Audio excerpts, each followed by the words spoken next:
કમોસમી વરસાદથી સૌરાષ્ટ્રના ખેડૂતોની સ્થિતિ અતિ કફોડી બની છે। અમરેલીમાં બરબાદીના માવઠાથી બાગાયતી પાકને વ્યાપક નુકસાન। અમરેલી જિલ્લામાં કેસર કેરીને મોટા પ્રમાણમાં નુકસાન થયું છે। કેસર કેરીનો પાક ખરી પડતા ખેડૂતો પાયમાલ થયા। ચીકુ, પપૈયા, કેળ સહિતના પાકમાં પણ મોટા પાયે નુકસાન।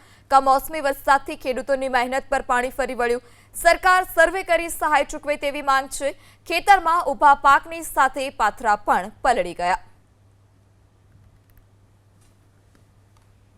અમરેલી જિલ્લામાં છેલ્લા 2 દિવસથી કમોસમી વરસાદનો માર ખેડૂતો સહન કરી રહ્યા છે। વડિયા બગસરામાં ગઈકાલ પરમ દિવસે જે વરસાદ પડ્યો ને ગઈકાલે સમગ્ર અમરેલી જિલ્લાના મોટાભાગના તાલુકાના ગ્રામ્ય પંથકોમાં ભારે પવન સાથે મિની વાવાઝોડું ફૂંકાયું હતું ને તેના કારણે ખેડૂતોને વ્યાપક પ્રમાણે નુકસાન વેઠવાનો વારો આવ્યો છે। ખાસ કરીને જે બાગાયતી જે પાક છે, વર્ષની જે કમાણી ખેડૂતની હોય છે, પરંતુ ક્યાંક ને ક્યાંક ગઈકાલે જે બરબાદીનો જે વરસાદ આવ્યો અને તેના કારણે ખેડૂતોનો બાગાયત પાક જે છે તે નાશ પામ્યો છે। હું આપને દ્રશ્ય બતાવી સાવરકુંડલા તાલુકાના સેંજળ ગામના કે જ્યાં બાગાયતી જે કેસર કેરીના બગીચા છે ત્યાં 80% જેટલો જે કેરીનો જે પાક જે છે તે ખરી ગયો છે। ત્યારે પારવી હાલ અત્યારે વૃક્ષો ઉપર કેરી જોવા મળી રહી છે। એટલે મોટાભાગની કેરી જે આંબેરણ ઉપર આવી હતી તે પાક સંપૂર્ણ નાશ થયો છે, ખરી ગયો છે। ક્યાંક ને ક્યાંક જે ગઈકાલે જે મિની વાવાઝોડા જેવો પવન ફૂંકાણો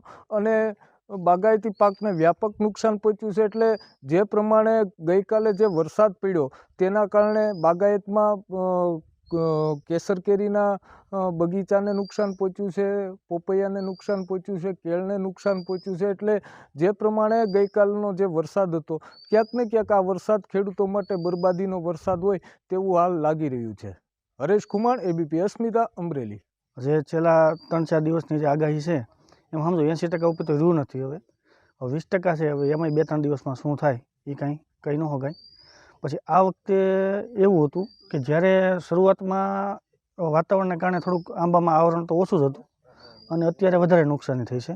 કમોસમી વરસાદ, હવામાનના ઇફેક્ટ, જે થોડી ઘણી કેરી હતી, કાલ સાંજે વાવાઝોડું આવ્યું એવું એટલે થોડી ઘણી કેરી હતી, એટલે થોડી ઘણી લે એક આંબામાં પછા કેરી, એ પણ કાલે આંબાને ખેરી ગયા કેરીને।